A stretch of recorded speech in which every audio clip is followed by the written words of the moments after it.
Welcome back, Lorcana players. It's Poisonous.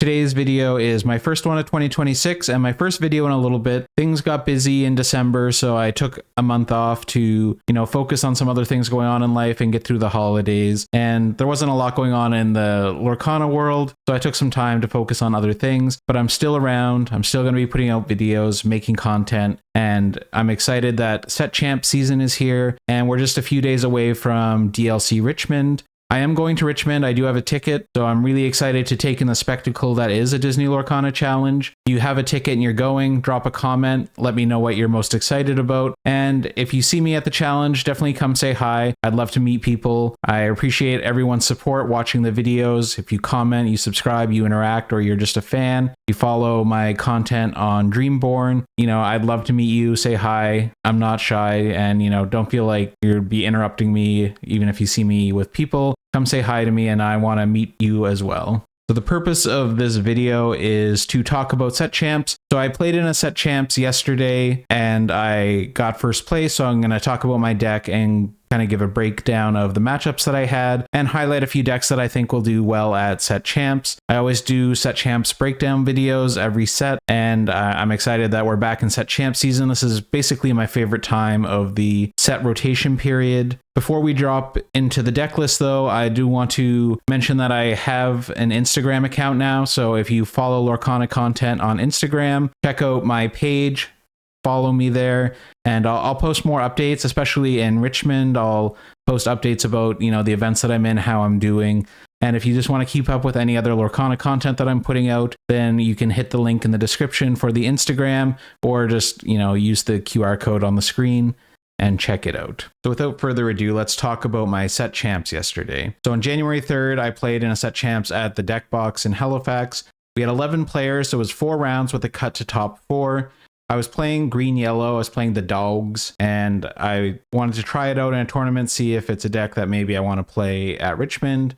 I've done fairly well with it through online play, so I decided to test it out at the tournament, and I did go 6-0, didn't lose any rounds, which is really impressive. I did have some tough matchups and some tough opponents, but we managed to get the win. So in round 1, I played up against Sapphire Steel. It was 2-1. I was on the draw, and it was a tough matchup. I lost game 1, but I managed to steal game 3 on the draw as well. And very interesting matchup. Blue decks tend to get punished by the aggro abilities of the Dogs deck. However, the Steel variant has a bit more of a fighting chance because it has cards like Tinkerbell Giant Fairy and Hades and lots of other kind of big body removal cards. So it can be tough, but they do lack a little bit on interaction if you don't exert your characters. So I was able to get there with the win. In round 2, I went up against Blurple and I won 2-1.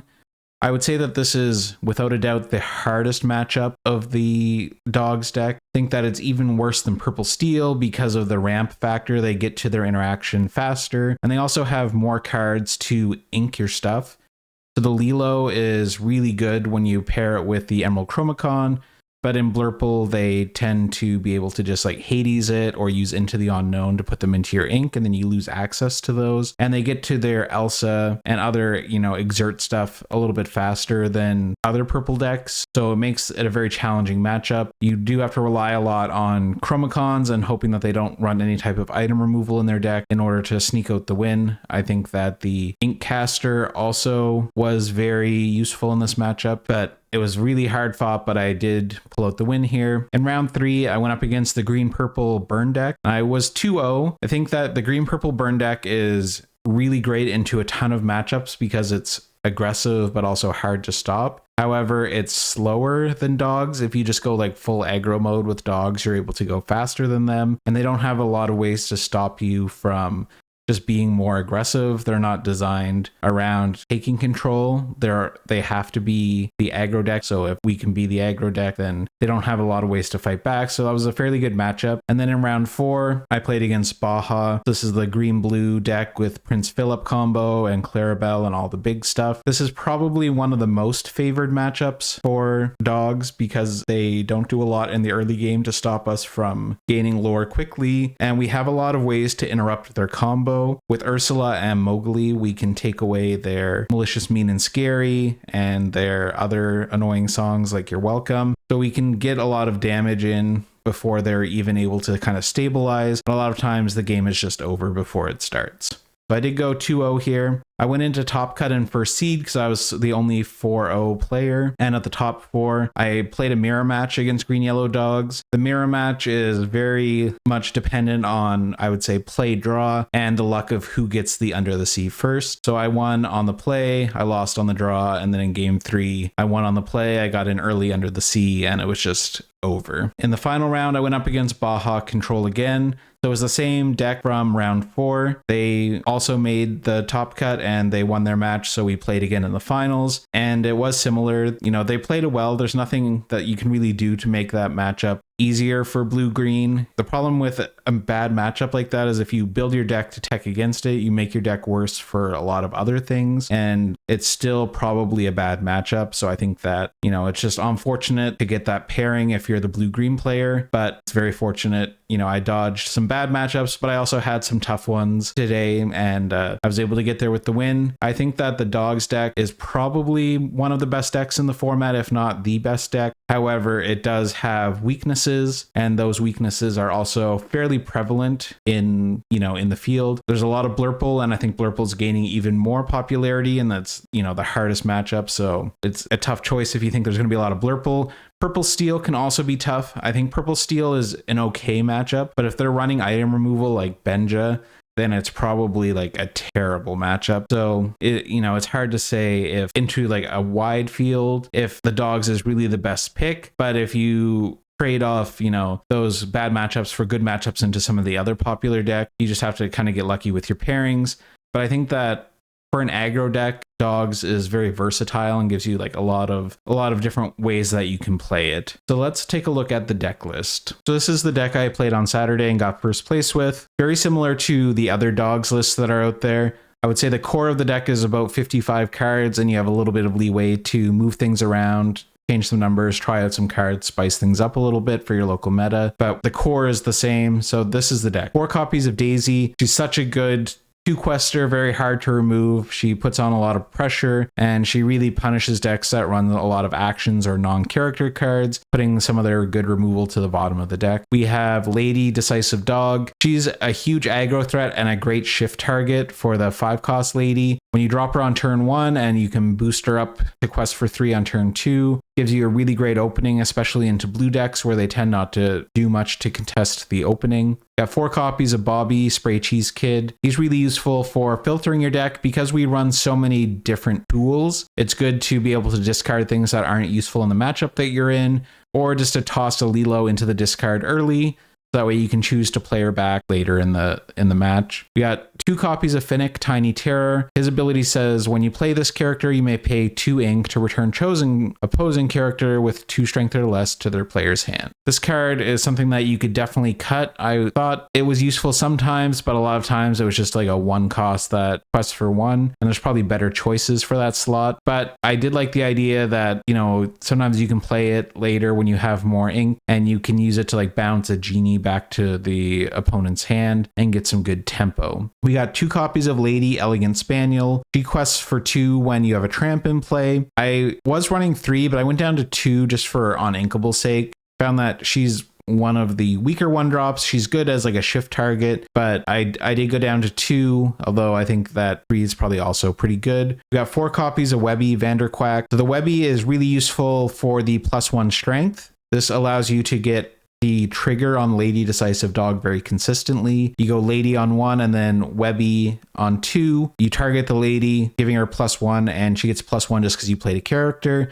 And then you play a second 1-drop, and that's enough strength for the Lady to get the 3 questing. So it's a good enabler for that, and also provides a shift target for the legendary Webby. You got 4 copies of Lilo. This card is huge in this deck. Gives you such late game pressure, especially with the Chromacon, that you can keep playing this from the discard and really put your opponent under a huge pressure. Got 3 copies of Mowgli. Mowgli is one of the best cards from set 10. Being able to target a non-character card in your opponent's hand is really useful. They do get the choice of which card they're discarding, but a lot of times they only have 1 anyway, so it ends up just not really mattering that it's their choice. But having this way to discard songs, actions, locations, just really strong. And this card makes the deck way more consistent when paired with Ursula Deceiver. We got 4 copies of Go-Go Tamago. This card is really good at punishing opponents who leave their characters damaged and gives you a way to close out games. It's a threat. And this card's also really good in the mirror match.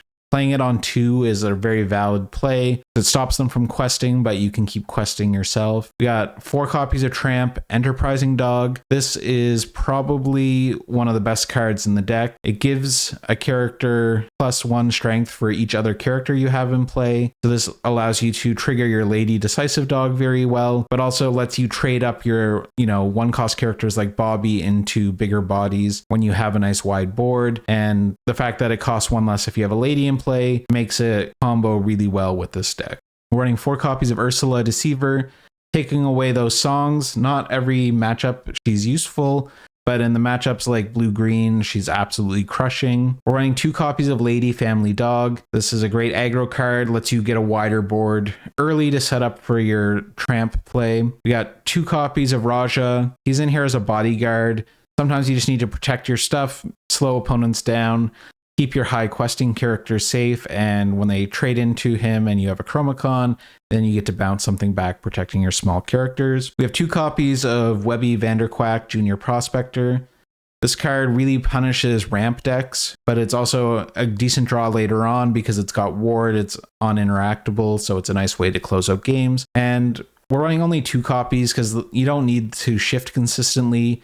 The strategy tends to be more effective as going wide with like 1 drops on 1 and then 2 more 1 drops on 2 instead of like a 1 and shift. But there are times where like just getting the extra ink is pretty useful, honestly. We got 3 copies of Lady Miss Park Avenue. This one is kind of a tough choice because I went with 3 copies instead of 4. 4 is extremely standard because her effect is so good that she lets you return 2 characters from your discard to your hand that cost 2 or less. My only issue and why I cut it down to 3 is that there were a lot of times where I would draw her and I don't have enough ink and I don't have the shift target, and she's just kind of like a dead card in hand, and if you draw like a second one, feels really bad. I know that she's so good that it's probably still worth running for, but for the sake of this, I went down to 3 to cut down on inkables and just, make the deck feel a little bit smoother so I didn't get like ink screwed as often. But I would say that 4 is probably the right call, even if you don't increase the amount of the 1-drop Lady. We got 4 copies of Tramp, Street Smart Dog. This is the card that makes the deck run. If you've played against it, you realize that this card is actually kind of busted and really good. So his ability says for each character you have in play, you pay 1 less to play this character. So your goal is to play him on turn 4 after you've played characters on 1, 2 characters on 2, and preferably 2 characters on turn 3. So you have like 4 to 5 characters in play, and then you can play this Tramp for 2 or 3, and you draw and discard, allowing you to filter your deck, put some good stuff in your discard to bring back later, like Lilo or just targets for your Miss Park Ave. But it lets you filter through your deck for the pieces that you need. So in some matchups, certain cards are really good, like Emerald Chromacon is really good against Steel deck. So you want to have the ability to dig for the Chromacon if you didn't get it in your opening. And Under the Sea is really important in the mirror, so getting these Tramps down to dig for the Under the Sea is extremely helpful. But it also lets you discard cards that aren't useful for the matchup, which is really strong. So, being a toolbox deck is risky because sometimes you just draw cards that aren't useful tools for your matchup. And he just makes it way more consistent because you can dig like 5 cards and then discard 5. And if you play a second one, it's, draw 6, discard 6. And you see all these cards and you get to pick the absolute best card for the matchup and the situation that you're currently in. And he's got a big body. He quests for 2. He's immune to spooky sights. There's lots of things going for him. So he makes the deck what it is. You got 2 copies of Della's Moon Lullaby. This is a song that reduces the strength of opposing characters by 2 till the start of your next turn, and it draws a card. The reason we run this is twofold. It pairs well with Under the Sea, which sometimes is a nice little combo, but the reducing strength is primarily there to protect your aggro characters. It also just has the side benefit that if your opponent has an illusion, you can target the illusion and banish them. So really good against Iago and Giant Cobra mainly are the two that you're going to see, but being able to just like pop them by singing with Ursula and drawing a card is a nice little bit of utility. We have our Under the Sea. This card is kind of mixed because there's so many matchups where it's like absolutely worthless, but then in the matchups where you need it, it's so incredibly good. So for the mirror match, you need to have this in your deck, but also against like Blurple, if they go with the all low strength opening, they go, you know, Basil, Tipo, Genie, and then maybe another Genie or Elsa, and you have a way to sing this, then you can just like put their whole board on the bottom of their deck, and then you're actually doing pretty well after that. We're running one copy of Enigmatic Inkcaster. This card is a bit of an experiment, but it did prove useful for me in the tournament. This one says if you played 2 or more cards this turn, gain a lore. I know that when you play dogs, a lot of times it feels like you only ever have one card. You're always top decking, but playing Lilo from your discard counts as a played card. So if you have a Lilo and you can just like keep playing Lilo plus a trigger plus a card from your hand that you draw each turn, you can trigger this each turn and get an extra lore and just kind of like run away with the game. So this helped me beat Blurple, where I was able to just like, you know, squeak out enough extra lore with the Inkcaster. And then if I knew that I needed one more lore to win the game, I would just like not play a card for a turn so I could play 2 the following turn. And we do have a lot of low cost stuff, so we don't usually run into a situation where we draw something we can't play. And then our final card is the Emerald Chromacon. This deck is like absolutely critical in a lot of matchups, and it's something that requires your opponent to really think through their turns, and you have to really think through your triggers, what you're sending back, what the implications of that card are. And sometimes it's obvious that you just send back, you know, whatever's not exerted, they can't challenge, or you send back their most expensive thing. But a lot of cards have on play effects, and giving them that on play effect again can be annoying. So you need to be able to think through, you know, what you're doing with the Chromacon. But a Chromacon absolutely punishes so many decks, and you know, the deck works because of this. It's not always worth keeping it in the mulligan, but it's definitely a card that you want to play in most every matchup, I would say. Not necessarily on curve. Sometimes it makes sense to play it a little bit later, or sometimes it makes sense to play it as soon as you can, but it's a huge piece of this deck. So that's the deck list. I know I was very thorough with it. I'm not going to break down the mulligans. I would say if you're looking for a resource on how to play this deck, then the video that I would recommend that you watch is actually the Alter Academy video with Diego Saz. Diego Saz has done incredibly well with dogs, and he's, you know, multi-Golden Mickey winner, and the dogs deck is, I would say, his pet deck for sure, no pun intended. And he did a great video on Alter Academy that shows you how to alter your hand and the mulligans for the openings against different matchups on the play and on the draw. And it's a great resource, so I'll give credit there that you go check that video out, and if you're looking for help learning to play this deck. But I had a lot of fun playing it. I've played it a lot online, and it's something that I'm definitely considering bringing to Richmond. So now that we've looked at the deck that I did play, I'm going to highlight a few decks that I think are also good choices for your set champs, and they're lists that I've come up with or think that you could play in the coming weekends to try and get your Daisy Duck or your playmat. So I think if you're playing in a set champs, Purple Steel is still a great choice. I know that it's probably the most represented deck overall. This is a list that I would suggest running. I've played it with it online quite a bit, and I think it works well. So running Diablo, Palace Guard, and Captain Hook, a couple copies of Timmy Q Mouse to help with the green-blue matchup and other kind of more aggressive matchup, and 3 copies of Black Karen and 3 copies of Calhoun. These are kind of your aggro beaters. And then we have 3 copies of Doc. Because we're relying also on Demona for card draw, the Doc is good, but I would say that you don't need to run 4 copies anymore. We have other ways to draw cards that are also pretty consistent now. Cheshire Cat is probably the best, or one of the best new cards to come out for purple in general, and the ability to move the damage. It's a pretty tanky body at a 3/4, feels really strong, and you always have to worry about it when it's on the board. You have to do Cheshire Cat math, and pretty annoying. Got Giant Cobra for our instant lore gain. Got 2 copies of Genie, who gains evasive, and 3 copies of Lexington.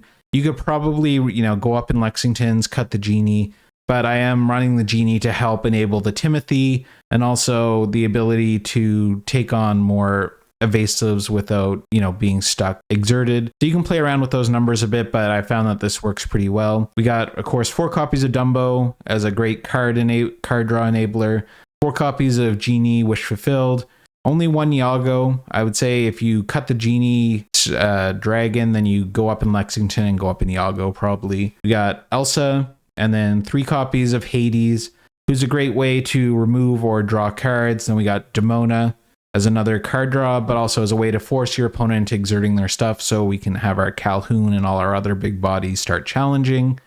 And I'm running a few different actions. We got 2 Hypnotic Strength. This is great for boosting up our weaker characters, but also just for popping evasive or popping illusions in the mirror mat. And we have Strength of Raging Fire, which of course is the greatest removal of all time.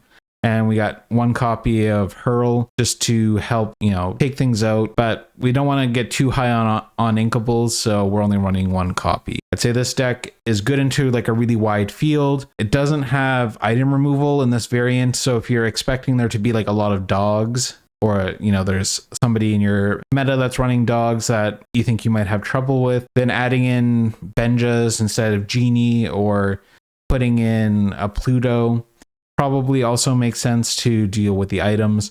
But if you don't think you're going to have that matchup, then this one is good into the mirror, and I think is also pretty good into Blurple. Next up is Green Blue. This is my Green Blue list, so pretty standard stuff for the most part.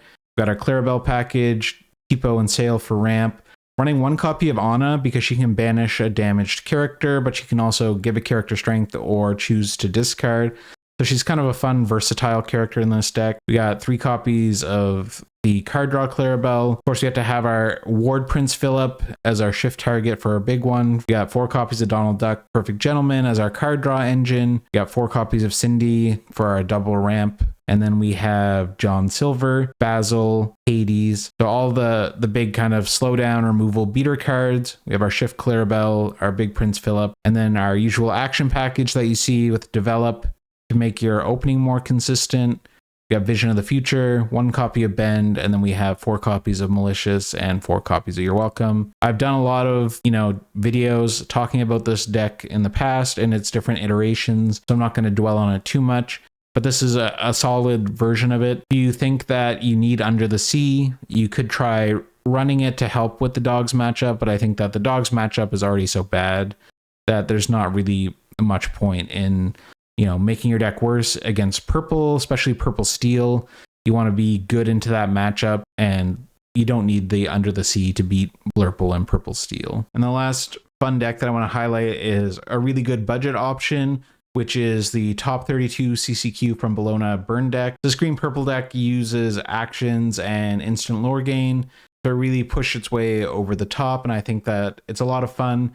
If you've played against it, you know that it's pretty hard to stop a lot of the time. So I didn't change the list, although I know that it's based on or based around Species list, and that list has changed a little bit, but I think that sticking to its core, it's pretty straightforward and easy to play. So it's got an aggro package with, Curse Merfolk and Fred, but lots of other 1-drops, Palace Guard, Diablo, Royal Guard, Little John, Pegasus. And then it's got Honey Marin, which gains allure if they have an exerted character. You got Violet Saberwing, who's a 3 strength, 1 evasive. So just a good body that requires trading into that you can play on turn 2. We got a couple copies of Go-Go for instant lore gain. A couple copies of Ursula to try and stop your opponent from doing something annoying like MMS or Under the Sea. We got our actions, which are Gathering Knowledge and Wisdom, which gains you 2 lore, Show Me More. Lets both players draw 3 cards. They Never Come Back, which locks 2 characters into being exerted, but lets you draw a card, which can, protect your stuff to get extra lore. And then we have 4 copies of Amethyst Chromacon, which lets both players draw, and 4 copies of Enigmatic Inkcaster. So as long as you play 2 cards in a turn, you can gain a lore. The Inkcaster is really what pushes this deck over the top. You pair it with the Chromacon, so you can always have enough cards to play every turn, and you can easily, push to the top even if you don't play characters. Your opponent can't usually interact, especially that peat isn't really in the meta, so they're highly unlikely to stop you from playing your actions and gaining your lore. And if you slam down a couple ink casters, it becomes really easy to run away with the game. I think that at least one of the games with this deck were played live on the stream, so you should be able to find VODs if you want to see some gameplay to kind of go over how to play the deck and, you know, when you want to play characters versus when you want to play your actions and so on. But I think that this is a great deck that you could bring to a tournament and, you know, pull off an upset with, you know, a deck that costs under $20. So good luck to everyone in their set champs. Hopefully you can all get one of these. The mat, although it's not everyone's favorite art, I think that it does actually look a bit better in person than it does in the pictures online. It's pretty nice. Just kind of a tough follow-up from the Maleficent Dragon of last set, which was really badass. But it's still, you know, something to strive for. Let me know in the comments what decks you're going to be playing, how you do. If you're going to Richmond, you know, drop a comment, let me know. And follow me on Instagram. Think that there's lots of great content creators on Instagram. I'm not a great one for producing Instagram content, but I am going to be posting regularly. And I follow lots of, you know, fun memes and news pages and stuff. And I really enjoy the space. So if you are interested in Lorcana and you're on Instagram, go ahead and give me a follow, and, you know, I'll post updates on there regularly as well. Cheers.